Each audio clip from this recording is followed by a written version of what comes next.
Le livre du ciel, tome 3, 19 août 1900.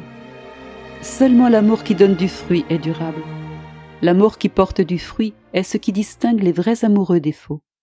Tout le reste est fumée. Ce matin, après que j'eus reçu la Sainte Communion, mon Jésus bien-aimé se présenta dans l'attitude de quelqu'un qui s'apprête à enseigner. Il me dit : « Ma fille, supposons qu'un jeune homme veut épouser une jeune fille.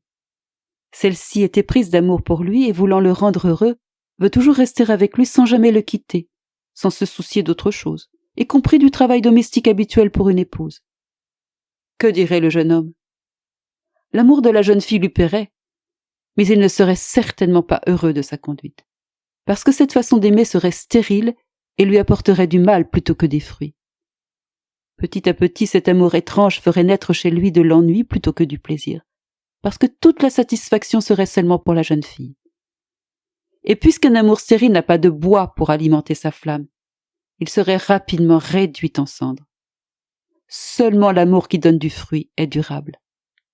Ainsi se comportent les âmes qui ne se préoccupent que d'elles-mêmes, de leur propre satisfaction, de leur propre ardeur et de tout ce qui leur plaît.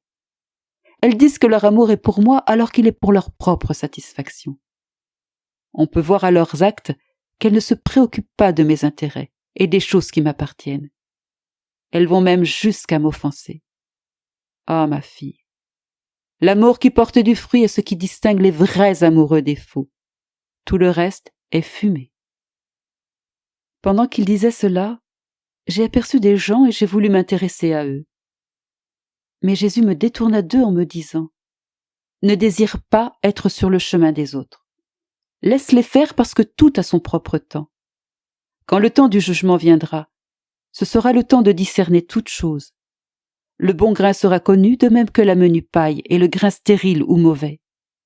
Oh, combien de choses ayant l'apparence du bon grain seront alors jugées comme étant de la paille et de la mauvaise graine, uniquement dignes d'être jetées au feu.